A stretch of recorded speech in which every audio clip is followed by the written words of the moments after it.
Der Sarah, sein preußischer Onkel, vertragt sie wieder mit ihrer. Und die preußische Wirtsdirn macht er eine Pizza. Fanny backt Krapfen, weil ein Beckte seins Druckerhand. Aber ihrer preußischer Stiefsohn weiß das nicht und möcht's aufbessern und tut's viel Marmelade rein. Drauf macht's für ihn einen extra Rassen und lasst ihn reinbeißen. Der Chris ist bei der Kathi im Bett, schält aufs Stopfen aus. Aber sie ratscht und plappert so lang, dass er einschläft. Und mit dem tut sie am Hinterher sauber pflanzen.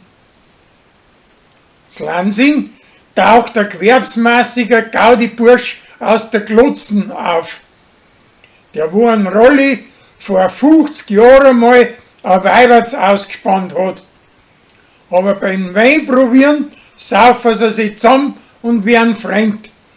Weil es mit der Quetschen an so ein Remitemi machen und in Dorfbrunnen reinsahen, werden sie von der Josie angestraft. Der Sarah, sein preußischer Onkel, und ein Rolli, sein preußische Gespuse, suchen für die Heimatausstellung ein altes Grafe aus Lansing. Und die Leute bringen an so einen Haufen altes Klump daher, dass Schirger nicht mehr fertig werden damit. Als Hummerl spendiert an alte Wärmflaschen, aber der 10. Design ist schöner.